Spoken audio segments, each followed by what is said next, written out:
Tracey, welcome. Hi, Stuart. Thanks for having me. Oh, you're very welcome. Thanks for joining us today.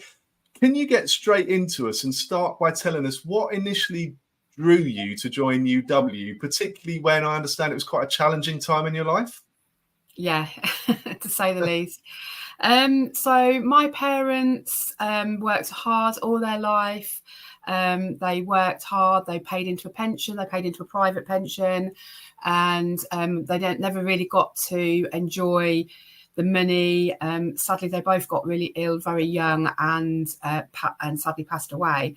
And so therefore, I was very much of the opinion that I didn't want to save it for my future. But I did understand that you still need money for the future. So UW, when that came along, I kind of wanted something that was for my children. Mm-hmm. But yeah, I just wanted something for my children. Yeah, something for them, for the future for them.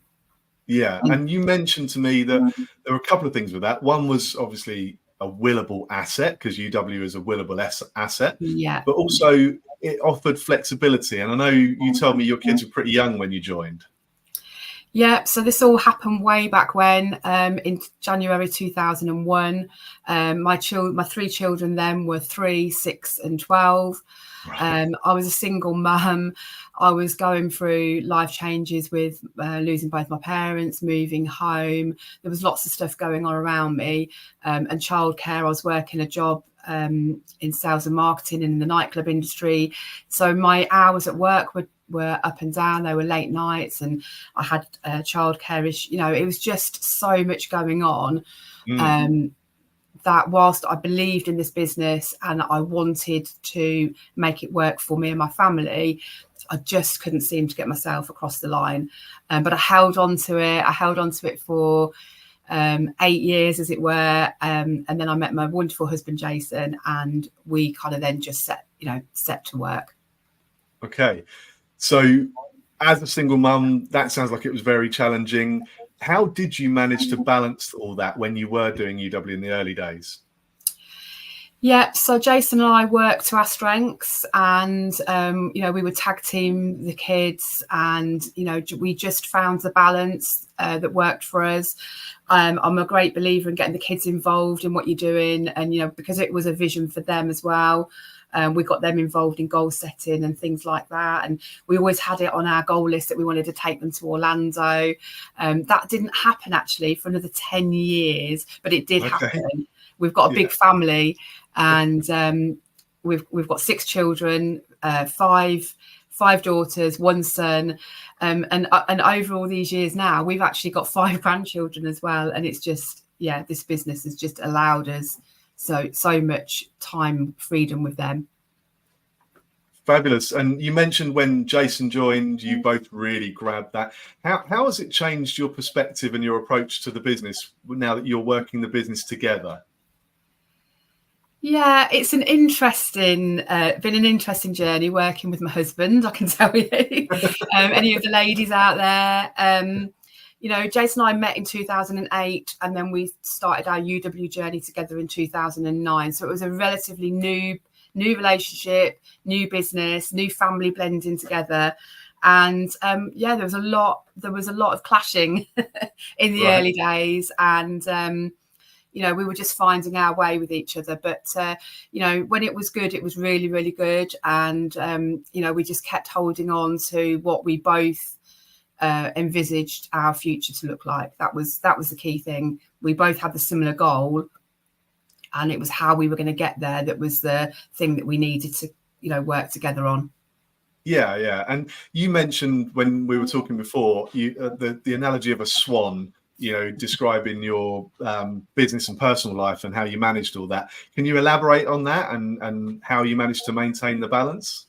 Yeah, it's as a mum, you've got multiple heads. You're trying to be everything to everybody, and it's a challenge.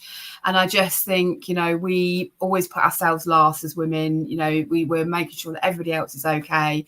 And that was me. I was like, I had my head up here, but underneath we were I was that swan.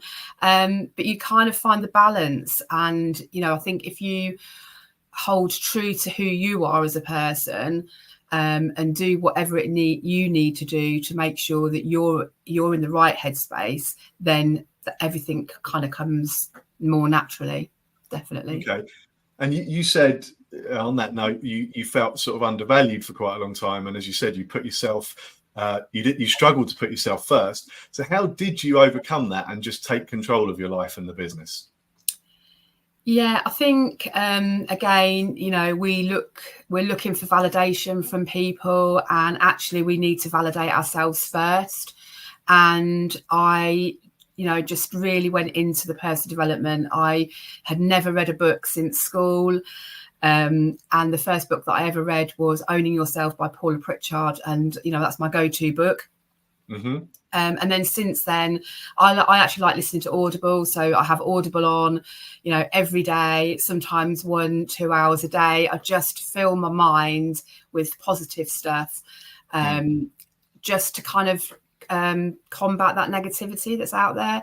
I don't watch TV. I don't watch soaps anymore. My kids think it's funny because when they were little, they used to always watch the soaps with me.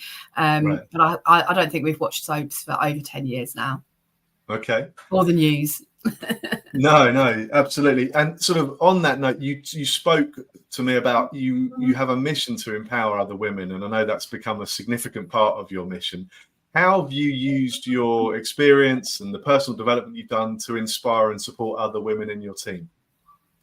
I think the pivotal moment for me was, I'm not really an adventure kind of person. But we went on a UW trip, incentive trip to Peru, and I kind of pushed myself through the adventure zone there. Right. I didn't think that I was going to be able to complete the Inca Trail. I didn't think that, I was like, why do I think I can do this? Who do you think you are? And all those limiting beliefs that we sometimes find ourselves, saying to ourselves. And what happened was the people that we were on the trip with reminded me of what the goal was. And the goal was that I wanted to show my children, in particular my girls, that anything can be done at any age. Don't limit yourself. And the powerful thing about that was that my mum sadly died at 57. And when we did the Inca Trail, I was 57. And it was kind of like a really cathartic time. And yeah, I summoned up the strength, and with the support of everybody around me in Peru.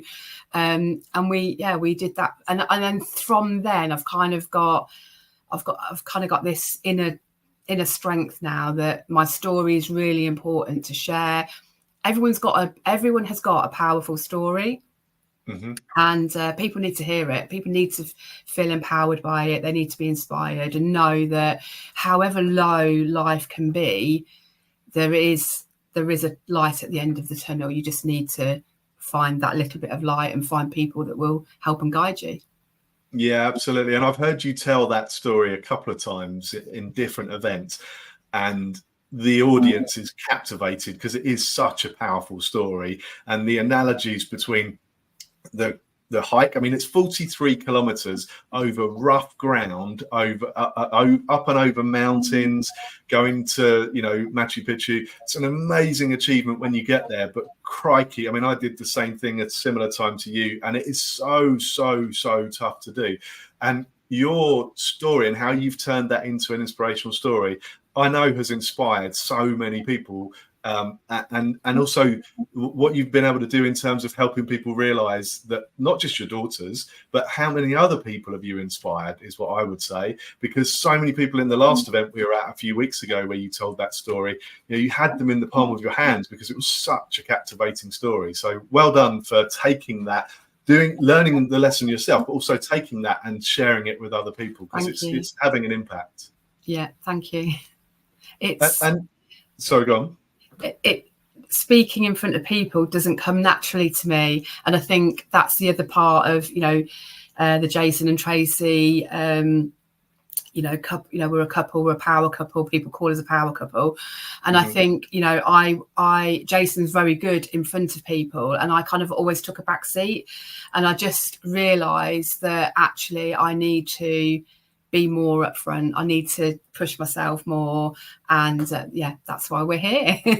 Yeah, no, absolutely. And this, and the times when you've been on stage, and the first time you told the story, both you and Jason were on stage. But what I loved about the last time was you stood up there, you owned it. You had like 100 or so people watching you deliver the talk, and I saw people come up to you afterwards and say how much you'd inspired them. So yeah, you should be really, really proud. Talking of other things that UW's brought you, it's brought you freedom. It's given you choices beyond financial gain. Can you just share how this freedom has impacted your life, and also how the business has impacted your children's lives? Yeah, absolutely. So my oldest daughter, she's got 3 children. I've been able to be at the birth of all of those 3 children, at the drop of a hat, to be there to look after the other kids while she was in hospital. If you have a conventional job, or business, you can't take that amount of time out, without feeling guilty. Within this business, we can take the time out that we need to be with our loved ones, and that's crucial. My second daughter, she got to a group leader position within the business with our support and help. They got the $5,000 bonus, which then enabled them to buy their first property, got on the property ladder. Cool. when you're brand new in the business, you're looking at the challenges, the people that say no, the things that go wrong. This doesn't work, it's not for me. But what you don't actually realize is if you just keep going through that and pushing down those barriers, think about what could happen in 5, 10, 15 years time. And that's where we are now. And I would never have believed, I thought this was a willable asset for my children. I never in a million years thought that they would want to create their own income from it. It's funny. My daughter Ella is 17. She'll be 18 next February. And I've already dropped into conversation about UW just to sort of plant the seeds, because whether she wants to do it actively as her thing or not, just having it there in the background will still pay massive dividends for her. Oh, 100%. I think it's the open mindedness that we have within this business. With my youngest daughter, she's 19 now. It was always a challenge going through school and normal education, and I was just like, let's get her through school, and we'll, she's chatty, she's got a big confidence, big personality. Don't worry about education if that doesn't suit that personality. And I think, she'll go on to do great things regardless of her education. So I think this business kind of opens your mind to an alternative way. Absolutely. Well, Tracey, thank you so much for giving up your time today. Your story is already inspirational, and I know you're growing and starting to step up and be in front of people to allow even more people to be impacted by the message you've got to share. So thank you. I hope the people that are watching this are really paid attention, because it's an inspiring story, and I really appreciate you giving up your time today. Thank you for having me, Stuart. You're very welcome. See you soon. Bye.